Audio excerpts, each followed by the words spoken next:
welcome everyone. Well, we're having a fun time here. We're getting together again to do a wonderful landscape painting in oil. We're using the Winsor & Newton Artisan line of paints, which is water mixable oils. So we're doing oil painting with water mixable oils. No solvents, no turpentines, no paint thinners, just water and paint. And we cover all that here as we go. We're going to start out with just some basic, using a photograph we found online. We're going to use this, create our pencil sketch on this board, our canvas board. Once we do that, we're going to go over a light glazing of yellow ochre over the whole entire board to give us a nice tone for the underpainting. And then from there, we just start putting in our colors. And again, we take our color wheel and use this to put all of our colors on our palette. So you'll see we have our wax paper palette as we always use on my channel. You'll see that next, and we'll get started, okay? Be right back. All right, so we just saw the finished painting, and we're going to get right into it here. We're going to first start out with our drawing of this beautiful cottage. Let's just take a simple notice of the composition. We have the cottage is around center of the rectangle here, and we're in the portrait mode, which is our board is vertical, so we're using our board in a vertical fashion. I like to use the vertical a lot on my videos because it does fit better into the camera, the video. So a lot of times you'll notice I do work with the portrait style, or have my board in my vertical position here versus doing it in the landscape. So you can always adjust any of my paintings that you might be working on. You can always turn your boards into the landscape position if you feel more comfortable doing that. It's up to you. You're the artist. You're going to figure out if you like painting, mostly in landscape, or if you like landscape for your board, or if you want your board vertical like this. So it's up to you. But we'll start our drawing here. And again, I'm just going to make a simple observation here. We're at about center for our cottage here. And then in the foreground, we have a little path, and we have a stone retaining wall with a fence and a trellis over top. Looks to be wood. Wood picket fence too, a wood picket gate. So we're going to have that there. Lots of trees, bushes. There's ivy on the walls. So I'm going to just say let's start out here with our roof. I'll maybe make this two-dimensional, so I won't incorporate the angle. So on this photograph, you can probably see it is on an angle a little bit. So whoever took the photograph, the cottage was kind of on an angle this way, sort of like turned this way a little bit. So I'm just going to pretend that we're looking at it in two dimensions, where when we walk up to this scene, we're looking directly at the face of the cottage, and it's pretty much parallel to us as we're standing there, and there's no angle to it. So it's really this way versus turned this way. So we'll do that just to make it a little more simple. And then when we do that and we become a little more creative with our design and we change things a little bit, you just recall that you're going to draw the same type of idea as you go throughout the whole composition. So right away I'm going to notice that there's some brick over here for the chimney. So I'm just going to make the chimney like this. And then there's some, and we'll keep this simple. So there's a bush on the side of the house and some ivy here. And we have the wall there, the outside corner of the cottage there. And then we have the chimney here. This goes up a little bit. And then chimney corbels out and then back in again. Like that. And this is all brick. And this is large stone. So the cottage is actually stone and slate roof. Beautiful. Construction materials. Design is great. So we won't get too bogged down with details. We just want to put a couple details in here so that when we're starting to paint, we'll already have the ideas formulated on our our board. And I'm just using a standard pencil. And let's see here, we have the windows over here, so we'll just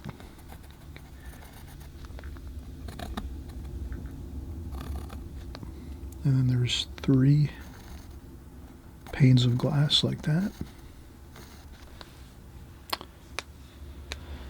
And then over here there's another window. I'd keep it the same. You might take your pencil and just maybe hold a mark with your hand like that, just so you can kind of get it pretty even. You can use a ruler if you want. You could take a ruler and just kind of go across and make sure it's not. So we just want to keep our windows level across the this elevation, this front area of the house. So again, if you use the ruler, you can kind of tell if something's on an angle like that, or if it's going kind of like uphill like this. So we just keep it parallel. You could also measure it and draw your first. You could draw your first window and then just say, well, how large did I draw that first window? It's a 1/2 inch. So you can come over here and just say, okay, 1/2 inch too. I'll put that there, 1/2 inch. And it's probably about the same width-wise. So you could measure a little bit here and there if you're feeling like you really want to get things accurate and you're not going to take a chance that you're going to do it correctly by eye. That's fine too.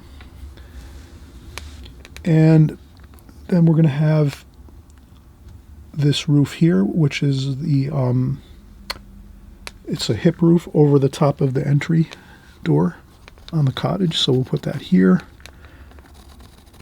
like this.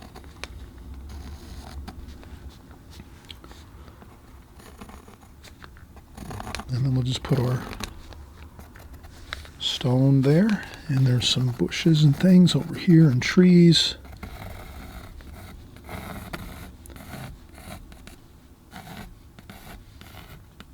So I'm just again putting some indications of the trunks of the trees. And this is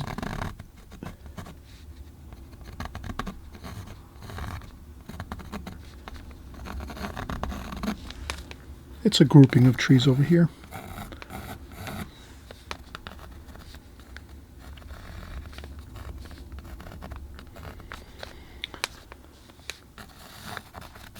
And then we have the grass over here, and the bush over there. And then we have our stone wall coming in here, and it looks like this is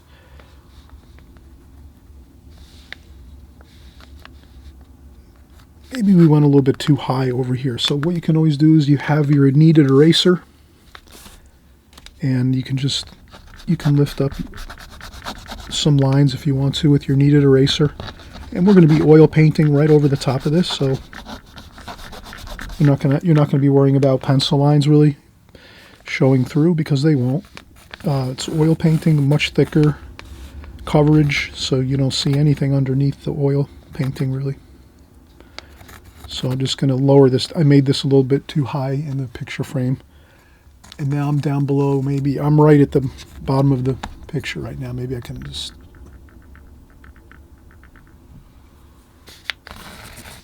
and then we have this bit of bush. There's some bushes over here, and then we have our gate.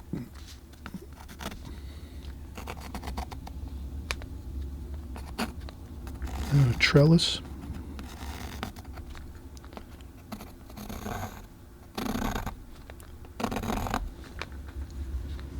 And then we have our picket gate.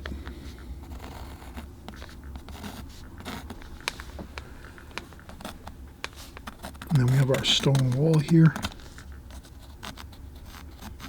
And you can make some indications of stone, just so you're when you come in to paint next, you'll just have these feelings of the stones in the wall like that.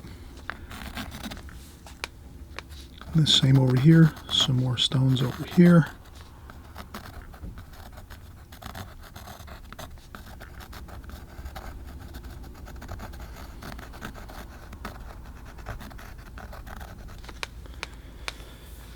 And as long as we have that drawn in pretty well, we're going to be happy. There's a lot of bushes and things over here in front of this wall. So actually we're not going to see most of this wall here, but we do see quite a bit of this wall, and there are bushes along this wall too, and weeds and foliage, so we just remember that. And then there's some more bushes and a couple tree forms over here on the opposite side of this stone wall, on the other side of the stone wall. And I think that's good. I think we have enough information drawn in that we're going to be fine. We're going to maybe create our hills in the background over here, and we'll just remember that that's sort of, we're going to make that cooler in color. So we're going to make our green trees in the distance a little cooler. Like we'll use more blue in those to make a feeling that they're sitting back a ways, and that sense of coolness with the cooler blue mixed in with our greens. And we'll show you how to do that in a few minutes when we start mixing our colors. You'll just notice that we want to try to enhance the feeling of distance by adjusting our colors accordingly. And that's a really important thing as a oil painter, or if you're painting in watercolors or acrylics, you want to try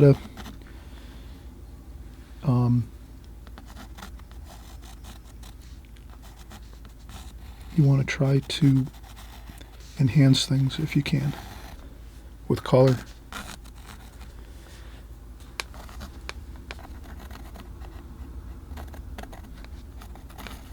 Okay, there's a shed back here, probably like a tool shed for tools and things like that. And I think that's it. That's really pretty good. The front entryway is going to be obscured. We'll have a little bit of the door here. Maybe we'll put a door and a window there like that. And there's more bushes and things, so we'll paint that in. But that's our basic drawing. Slate roof here. There's some clay tiles along the ridge of the roof that are kind of orange, and then you have the gray tiles here. We're not going to get tremendously involved with lots of detail. We're going to kind of keep this basic so we can accomplish this painting in maybe a couple hours, and we'll be satisfied, or an hour, let's say. Okay, let's get started with the painting next. So when we come back, we'll reset up everything so that we'll have our phone and our reference photo over here on the right-hand side up top. And then we'll have our paints mixed out on our palette paper, which is by Strathmore. And incidentally, I always have all my art gear, supplies, everything down below in the comments section, so you can look those up. You can just find whatever you might be looking for and click on that, and that'll directly take you to Amazon, where they have everything there pretty much that you could ever need for your art supplies and gadgets and things like that. Brushes, paints, palette paper, palettes, everything, you name it. And you just it gets delivered in a few days, so you don't have to worry about wasting time and efforts driving to local stores and things like that. You can just order it, and it comes right to the house in a few days, and you're all set. All right, so let's get started with the painting again, and we'll rearrange everything in just a few seconds. All right, so we're just going to rearrange things right now. We're going to take our phone with our subject photograph here, our reference photograph here, and I think that should be good. We can start our painting over here on the left hand side and work this way, so I don't think it's going to be a problem. So we'll do that. We'll leave that there, and we'll start mixing our paints. So let me see here. I'm just going to get a little bit of tape for the top of my wax paper here. Palette paper by Strathmore. Great to work with. Nice and easy to work with. You mix up your paints, and then when you're done, you just throw away the paper, or you can save it if you're going to do another painting, or continue to work on your painting. You can just use the colors left on this. You can just like set this aside and then save it for the next day. Usually the paint stays moist about 3-4 days. You could also put it into like a bag, like a baggie, to keep it moist, the paints, or like a plastic container of some sort. You can keeps the paint a little bit more moist for longer. So let's kind of keep with our color wheel, and we'll use blue. Maybe we'll use a few blues. Maybe we'll use yellow, blue, and red.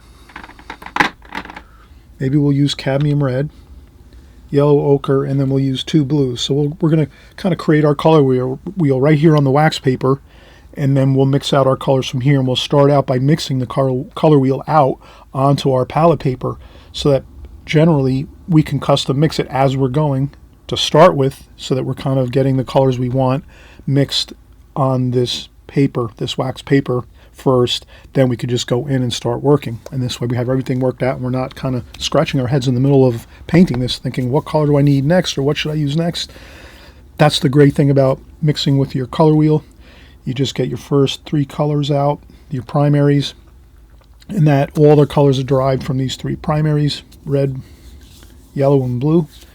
And then again, we mix out our other colors from these 3 colors right here, and we're going to consider this one color, just 2 different types of blue, but pretty much blue. And then we'll see how it goes from there. All right, so let's start doing that next. All right, so since we're getting started here, let's do the first thing. This can be helpful. You can do this a day or 2 ahead of time, or a week ahead of time. You could just prime the canvas a little bit here. We'll move our other colors to the side right now. Maybe we'll just prime it with some yellow ochre and a little bit of water. So I'm just going to use my water containers. I have my water container. I'm going to get some fresh, clean water.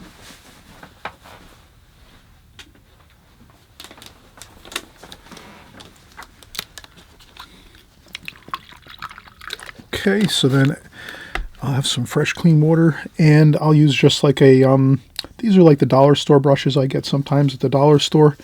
And no particular, these are synthetic brushes, I think this one here is. It's an 1.5 inch brush, flat brush. It's almost like a paintbrush you might use to do some touch-up painting around the house, or some old antique furniture or something like that.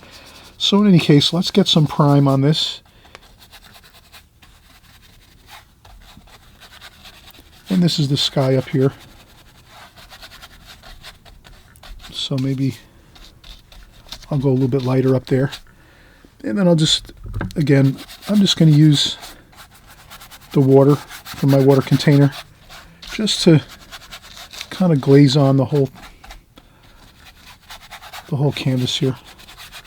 What I'll do is up here, I might go in right away up top here with my paper towels and try to,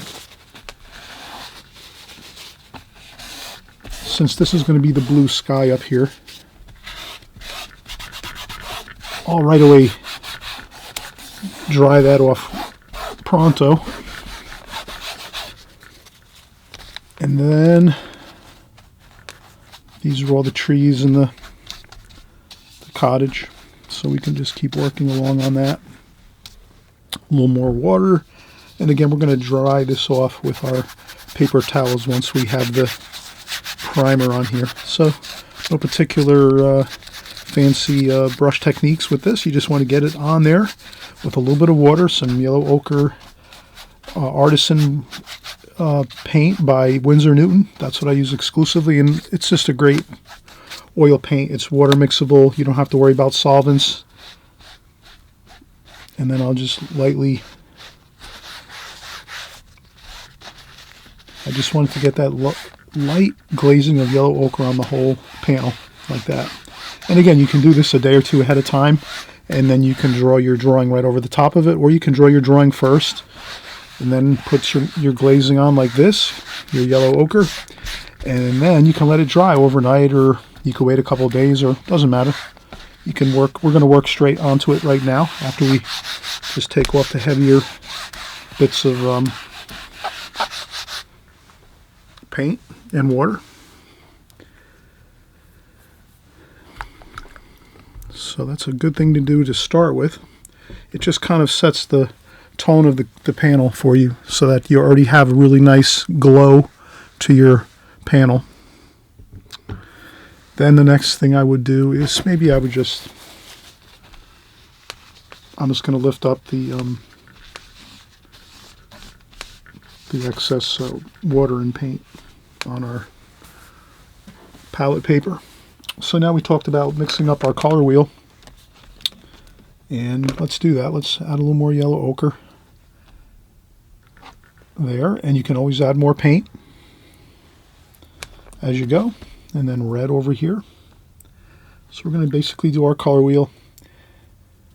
I kind of base it just off this here, the color wheel. You can go to maybe the first, I think, 2 or 3 videos I did a few videos on the color wheel, so you'll be able to go back and brush up on that if you want to, and you can make your own color wheels like I did here on some watercolor paper or any kind of, or on canvases. I actually have one.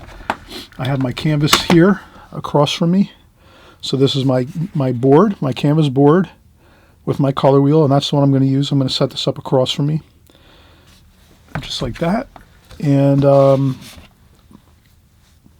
let's go with our 2 blues. You can use 2 blues if we're using the color wheel. It's the 3 primaries are red, yellow, and blue. Now these are both blues, so you can mix the blues together like this and make like a mixture of blues like that.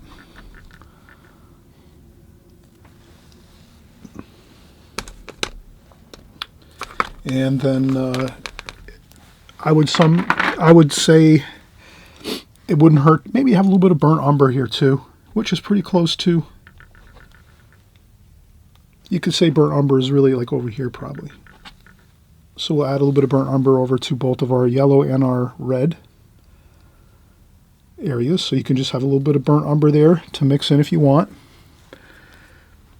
And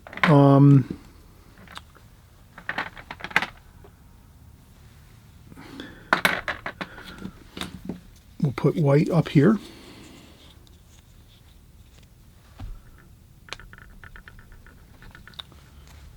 So we'll have some white. And again, these are all Artisan, Winsor Newton Artisan water mixable oil colors. In the description box below, I do have this, so you'll see that. You can click on the link to check it out on Amazon.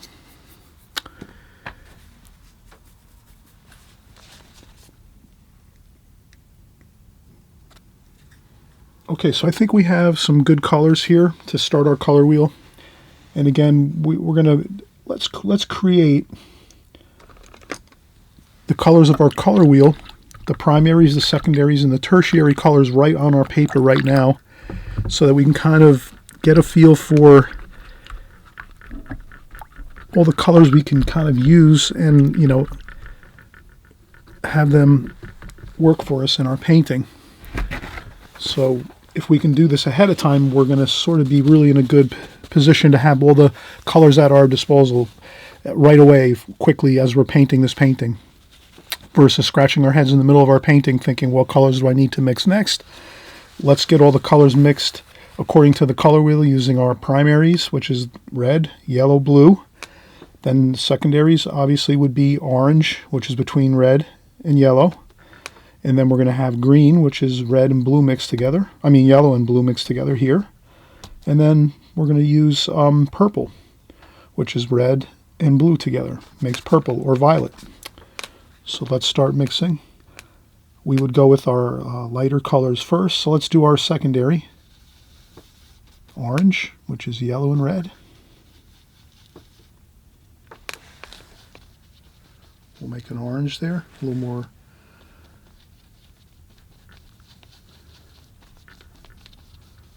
Okay, so we have our orange there for our secondary color. And then we rinse off our brush each time as we're mixing our colors. We want to rinse the brush off good with water, fresh clean water. Then we take a paper towel, dry off some of that water on a paper towel, and then we'll go in and we'll make our, we have green next. So green would be, let's go with our lighter color first, our lighter yellow. We're going to use a lot of green for the foliage and things. And let's pick up our cerulean blue.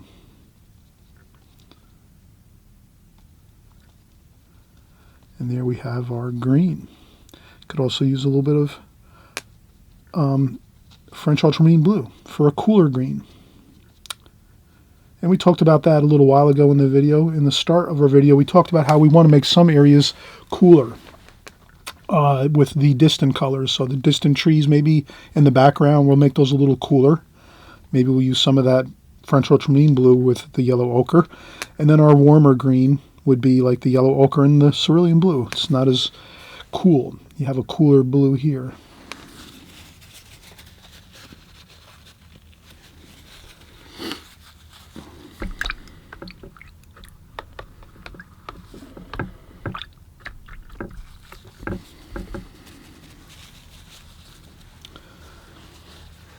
Okay, now let's make our violet. Simple enough. Red mixed with our blue, French ultramarine blue, gives us a perfect violet. There we go. That could be for our roof. We're going to have some of those clay tile roofs. Or actually the slate roof with clay tiles on the top, orange clay tiles. Okay, so that's our color wheel, the primaries and the secondaries. Now if we want to start to make a little more of an interesting mix, let's go with our tertiary colors. So to do that, we're going to just simply, again, rinse off our brush. And now we're going to take some, for our tertiary, we're going to go with yellow-orange. Up here, yellow-orange. And we'll take some of our orange we made here. We have some yellow-orange up there. Okay, add a little more of that red. Okay, and then we're going to go with red-orange. So that's going to be red and orange to get together. And we have a red-orange. Okay, again, I'm rinsing off my brush really well and then coming back, tapping my brush on a paper towel so I don't have too much. We don't want a lot of water in our brush hairs, just to kind of remind ourselves of that. So we have, let's do next a yellow-green. So let's take some of our green over here and mix yellow to that. And we have a yellow-green. And let's also, well, let's keep our painting somewhat limited in our palette. We could add more colors to this. You could add like a cad lemon yellow over here to this area because it's really a yellow as well. As yellow ochre, you could use cadmium lemon yellow and mix that in over here to get maybe a lighter, brighter yellow. But let's keep it the way we have it, just with these few colors. You can always expand later when you want to experiment a little more and go a little more with adding more colors to your color wheel. But let's keep going with this. Now we're going to go with blue-green. So let's take our cerulean blue here, cerulean blue, and then some green. And that gives us our blue-green. So you see we're branching out our colors. We're giving ourselves more options with colors, so we have more to choose from. And now we'll go with blue-violet. Blue-violet. So we take some of our violet here and add some more blue to that. We can make some more violet quickly. And then, again, that's your blue-violet. That's your tertiary color. And then one more, we rinse the brush off again, dry off the water in a paper towel, and then we're going to go with red-violet next. So red-violet would be our violet, and then we add some more red to it. And that's our red-violet. So you can actually see how we just, on our palette paper, we just created the color wheel, just like this. So that we had all of our colors out on the palette so that we have a wide range of really nice colors to choose from as we're painting. Okay, now I'm going to change out the water in my water container just to get some more fresh, clean water. And let's do this painting quickly. Let's not spend hours and hours fussing over things too much. You just want to get in there, have a good time with this, utilize all the colors we've just mixed, and then as you go, you can mix more of these colors. You just match them according to the color wheel. So you definitely would want to have this color wheel made for yourself, labeled just like I have it for the most part. I mean, you can do a little bit of a different, look to it if you want. You can make it in this format or whatever, but you want to keep the colors the same. You'd want to keep the color wheel the same too, with the red here, yellow, and the blue, just like I have it. So this way, when you're looking at my videos, when we're doing painting together, you'll kind of just see how you can get used to looking at the colors all the time and where they are. You'd always want to keep your colors in the same exact location on your palette all of the time, week after week, month after month, and year after year. You always want to use that consistent pattern of your colors always being in the same place, because after a while you'll just it'll be like driving a car or riding a bicycle, or something where it's automatic. You don't really think about it, and then you can be focusing on your drawings a little more, or your colors that you're using in your painting, and you're focusing on this and not where the colors are. So that's one huge benefit if you stick with the same colors in the locations, or the same locations of your colors. So you're always going to have your reds over here, your blues down here, and your yellows up here, just like we have here. And if you can keep this up in front of you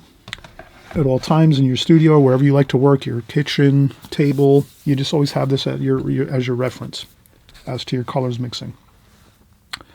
So now we're going to start blocking in some colors. I'm going to start out with the sky.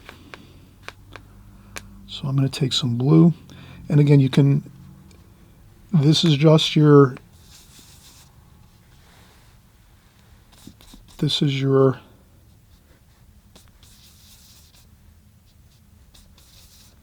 mixing area. And then you can go anywhere on this canvas and mix up colors. You could take some white, mix some white into your sky color.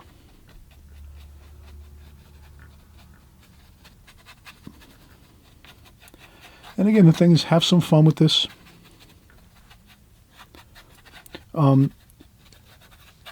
Leave gold in the sky. Don't feel like you have to fill that all in. Especially down along the tree line, you can leave more yellow there, I would say, for sure. It's a little bit cooler up in the upper portions of your sky. Up here. Cooler up here, and then as you get down toward the surface of the earth, you will see more warmer tones and colors. And again, you can put your brush strokes on any way you want to. Okay, and then you can swirl. They call that scumbling sometimes when we just... Okay. Okay, so we have our sky looking really good. We left some golden colors at the tops of the trees. Then let's start painting some of these distant trees in. These are the trees in the background behind the cottage, and so we'll go with some cooler green here. So we'll mix some of these greens over here.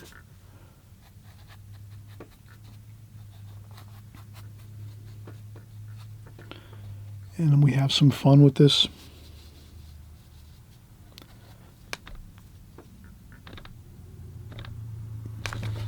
Just want to bring back in my picture.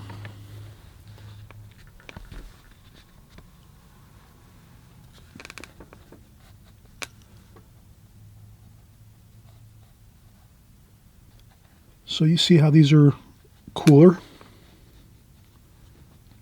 greens that we're doing now for these trees in the background.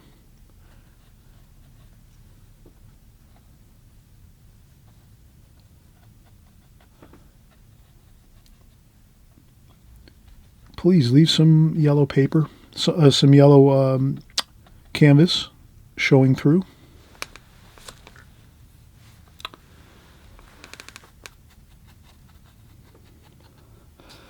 And maybe it's even cooler down here.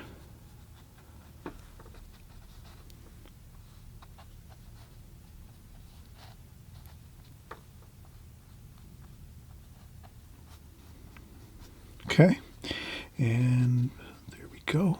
Cooler over here, like that.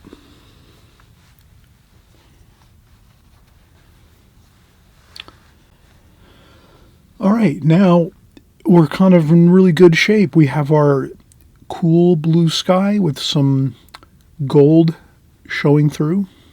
Kind of a nice harmonizing gold color. Golden color is going to be showing through this painting. Then we have our cooler greens here for our trees in the background behind the cottage. And we'll get some more further details with the trunks of the trees and the branches. We'll do that a little bit later. Let's get our block in our main colors. Now we're getting into more of the warmer greens. That's the front here.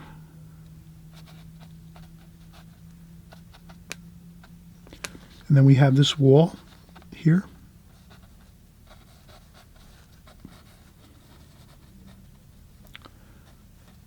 And we also have some leaves on this tree here. And I'll finish where the phone is later, so this way we can keep going. And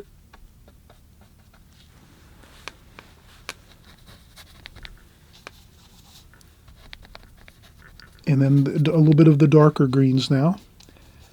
We are starting to get closer in the painting, which means the colors are going to be more vibrant with color.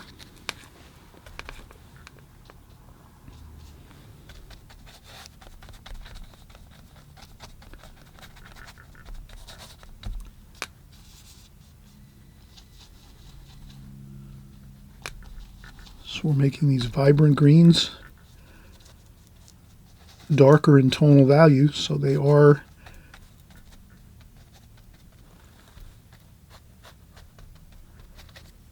like that. Okay.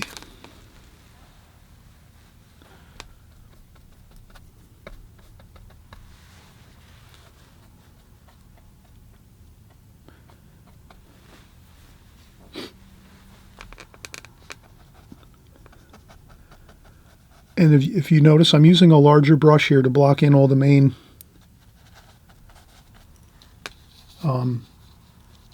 larger areas of foliage, trees, bushes.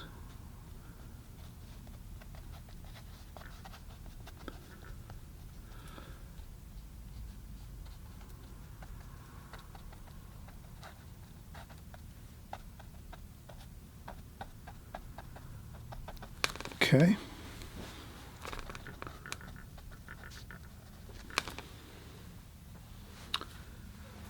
Okay, looks good.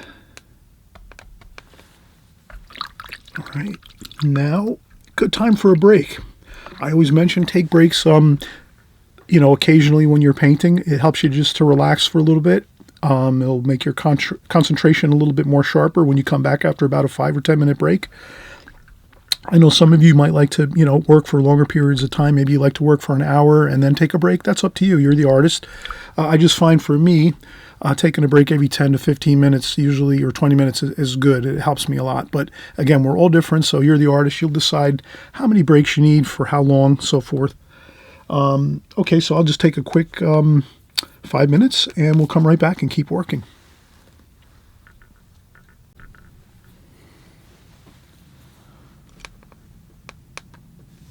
All right, let's continue here to block in a little more.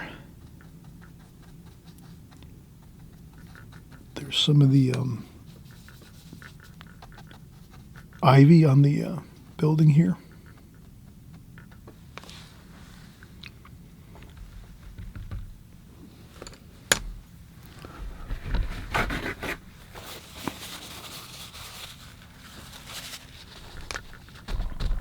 And then if you add a little too much ivy or something on the side of the building here and you look and reference your picture and you say, oh, I've added a little bit too much, that's perfect time. You just take a paper towel, lift up a little bit of your paint.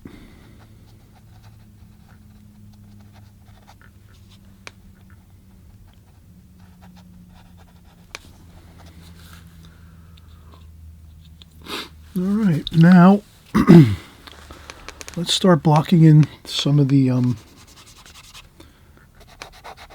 roof up here, the slate roof. So I'm going to go with the purples and blues over here. Get some of that on the roof for the tiles, and then we'll make a little bit of a detail with that, with some markings for the slate roof.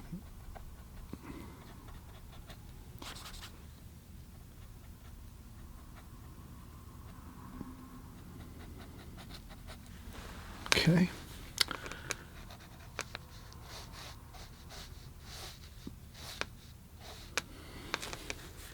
So I take my brush strokes and I go parallel like this because the coursings on the slate roof are pretty much like brickwork. So you would just have your coursings going across. Just make some lines across there, parallel lines. And then we can do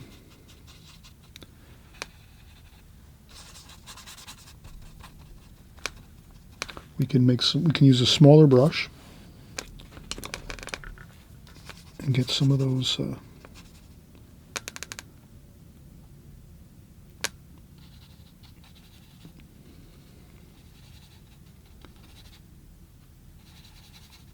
little bit of a darker blue.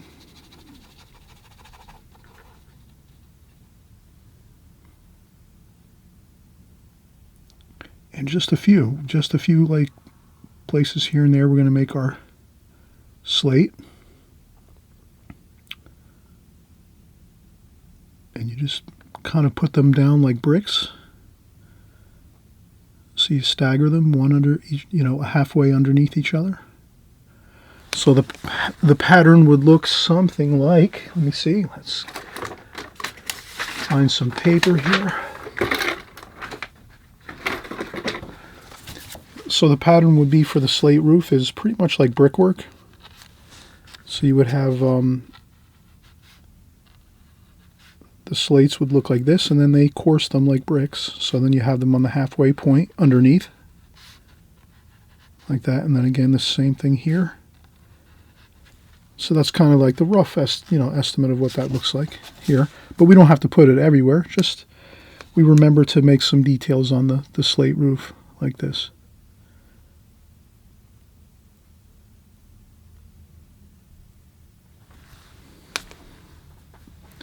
That should be good. And then let's do some of there's some brickwork. It looks like actually large stones.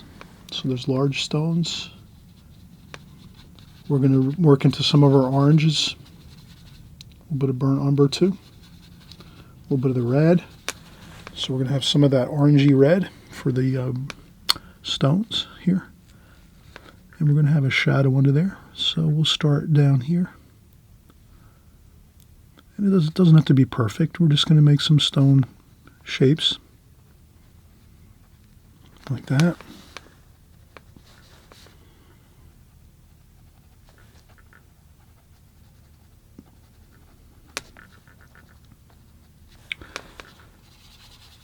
We can mix down into some of the blues too. And gold.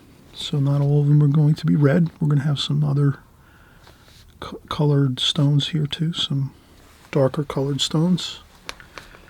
Maybe toward the blue. Like that.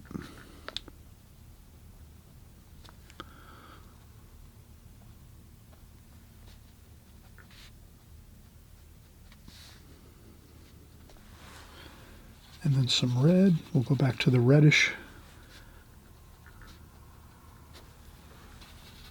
Then you got to maybe rinse off our brush, take off a little bit of the water on our paper towel, and then we'll get back into some of those reddish colored stones. And I think once we have that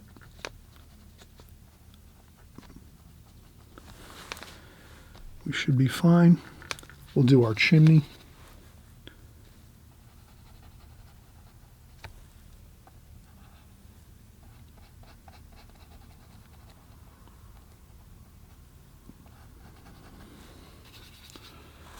And if you have to use something like a wooden dowel or something, if you want to keep your hand a little steadier when you're working on these fine details,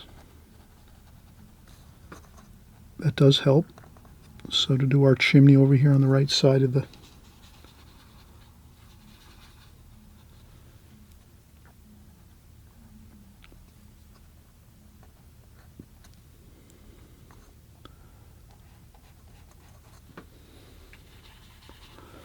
maybe a touch of water just to pick up a little more of that red.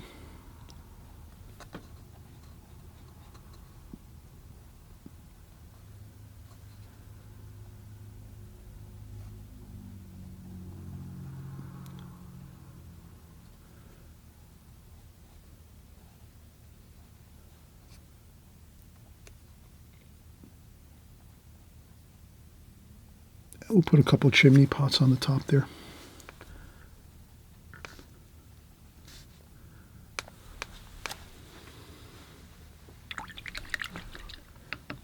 Okay, we're just working right along here.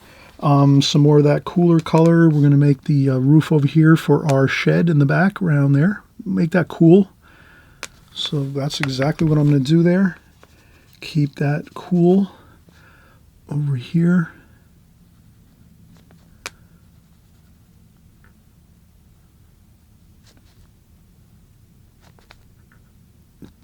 That's all we want to do.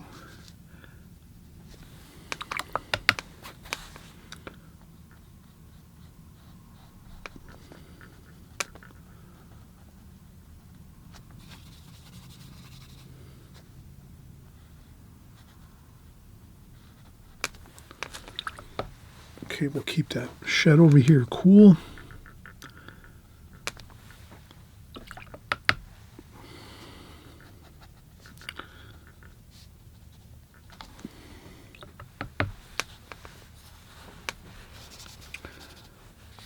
And we'll do the same thing here. Slate.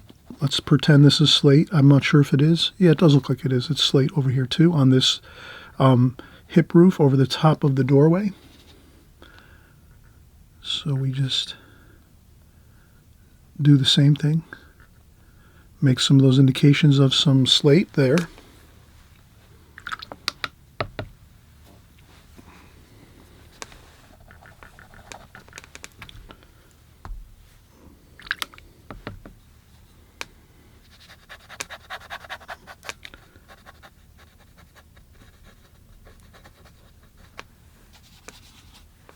And I'm just going to do some bushes and trees, things like that over here. And we'll get in our trunks of our trees and limbs and things like that in just a little while. And we're going to do the same thing. We're just going to mix around here and get our stones. We're going to make some cooler colors here.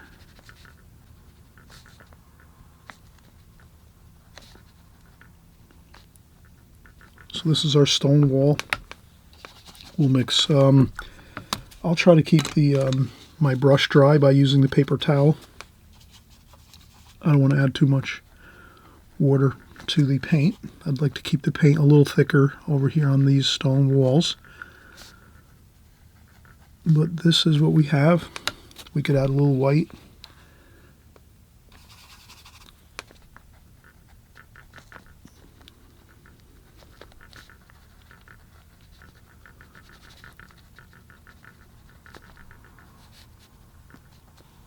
A little bit of gold. And if we have to add a little bit of more gold color to our palette,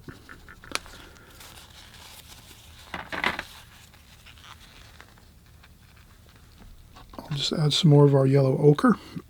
So that's easy enough. I just stop for a second and add some more of the gold.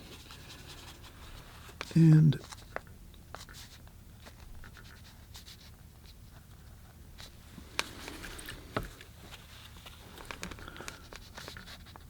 Okay, so we have our stone wall here. We can kind of blend that in.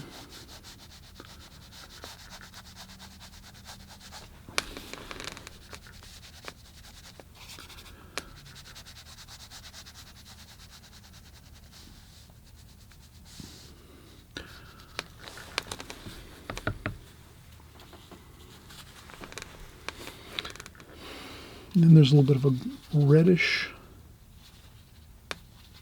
gold and some brown for the tops of the walls.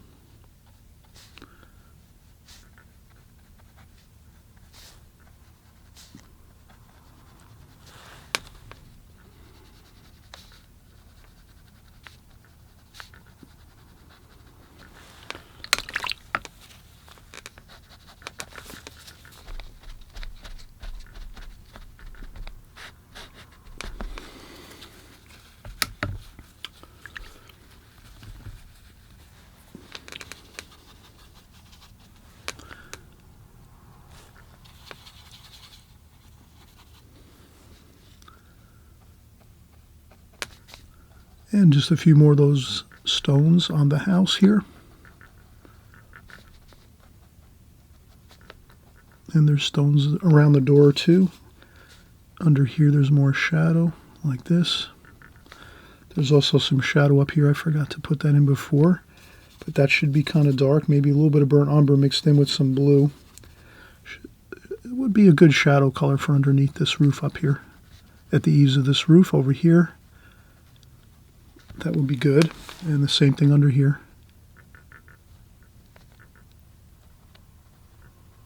And we're going to have our window there. And what else? We have rinse off the brush, dry it off a little bit on a paper towel. Maybe we'll use more of a square brush here. I think that would work better. So I have more of a square brush here. You can kind of see that's square shape.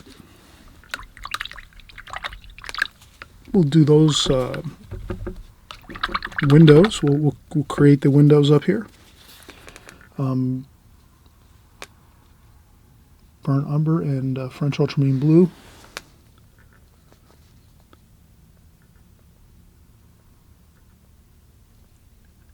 And just a couple dabs on the windows over here. Same over here. There's some more windows over here. I think that's good for those windows there. This door here, I think, is like that. So we have our doors there. And that looks pretty good. Maybe a little shadowing too over here. A little bit of shadowing underneath the top of the chimney.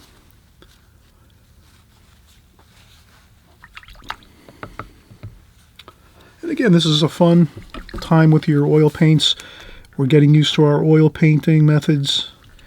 We're just practicing the different techniques we use to get the results we need.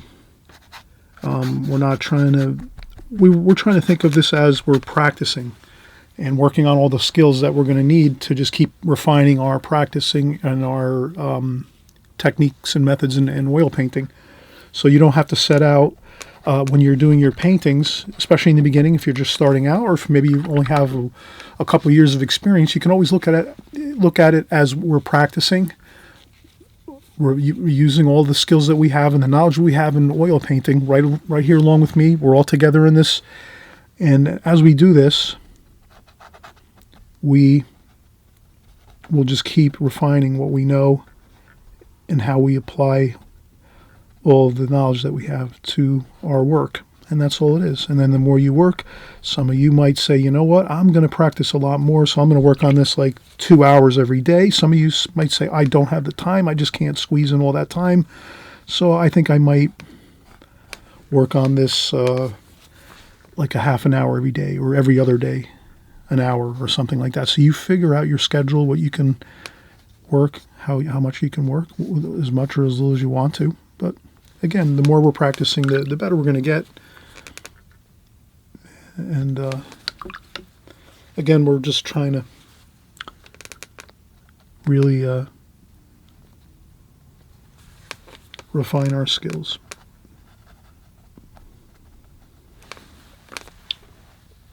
Okay, so we were having lots of fun, lots of color. We used our color wheel here, so we're really I can't really express that enough, that if you work with your color wheel like this all the time, you're always going to have, at least at a minimum, a really harmonized color scheme in your paintings. So it's going to overall blend all together. And then kicking it up a notch is adding that first glazing of the yellow ochre like we did.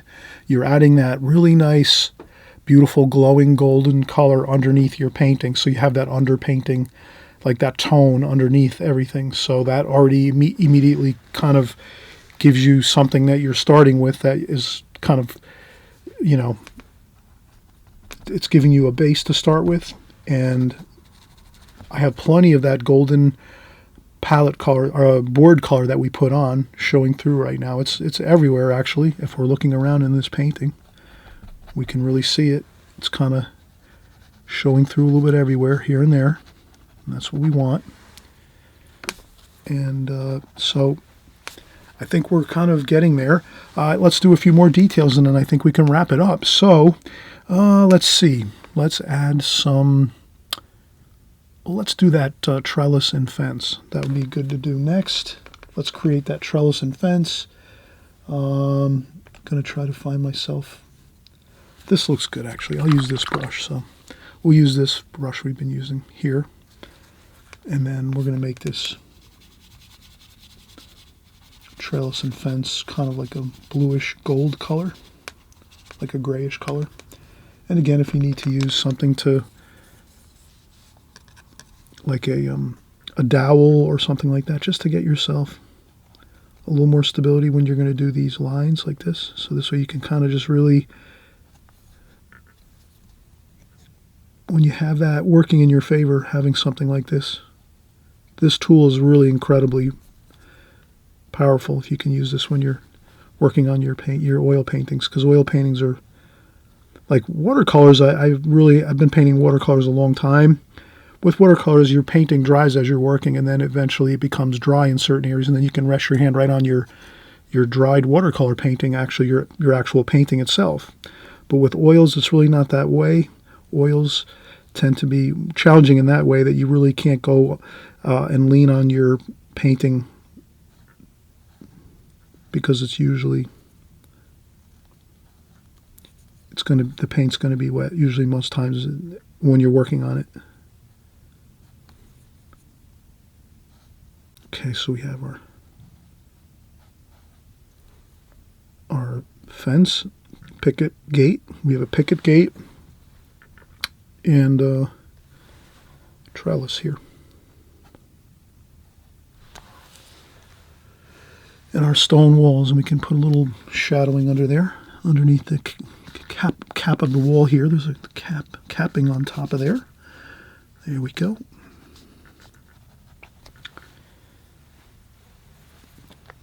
And we could add some stones here. You could put some stone type shapes, and you could get some different colors here going. And if you tend to make some round and rectangular shapes, you'll kind of have it.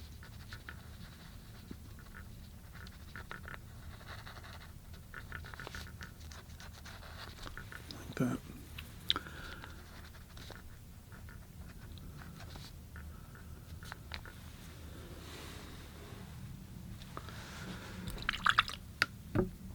All right, now I think what we'll do is maybe we'll use a round brush. So I'll use this round, this is more or less a round brush here.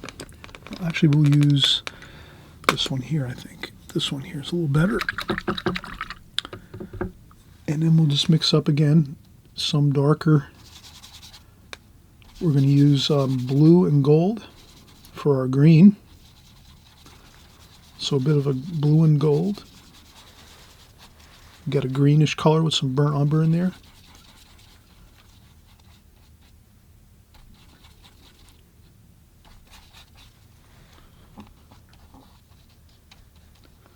And then I spin my brush around a little bit to get it a sharp point, and then we'll just do some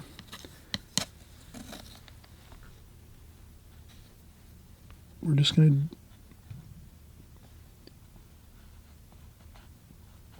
to a couple trunks of the trees over here. Okay.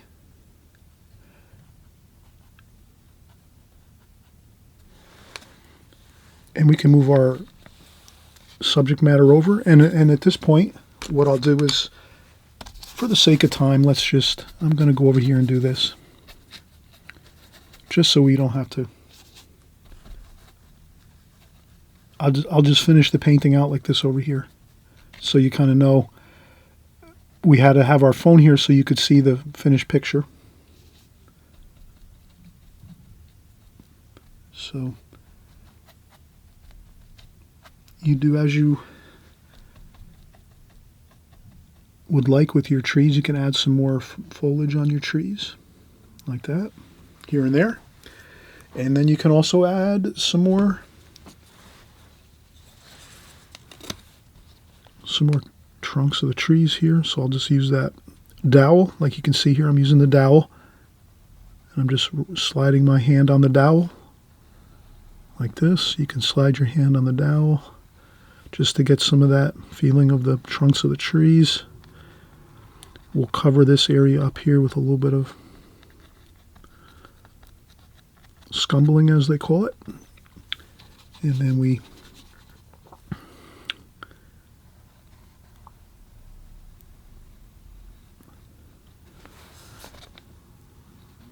just add a few indications of some branches like that.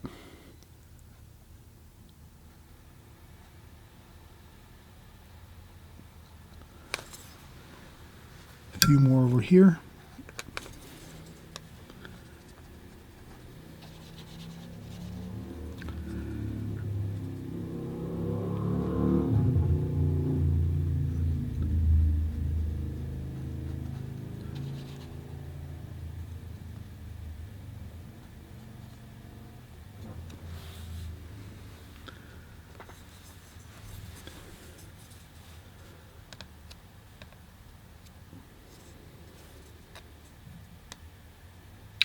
And I think that looks pretty good. You know, you can add a few more.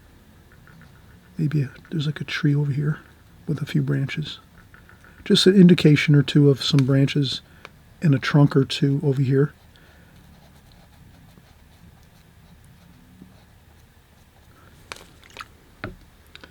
Goes a long way. I rinse off my brush again, dry off the brush on a paper towel, and I pick up some of that green. I want to blend this trellis in a little bit to the background,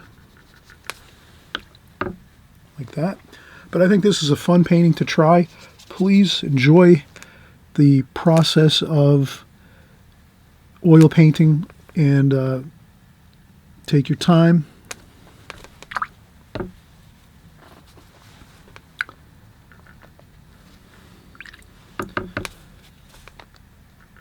And then I just do a few touch-ups here and there. But I think that's pretty good.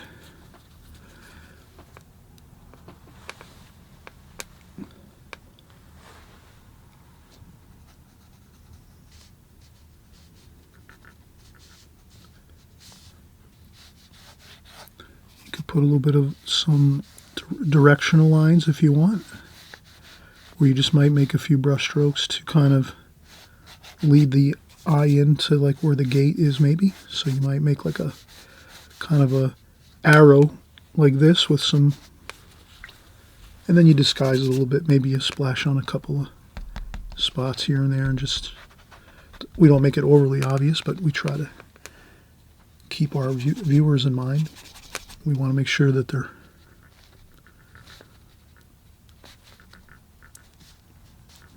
we're helping to let them see where we want them to look.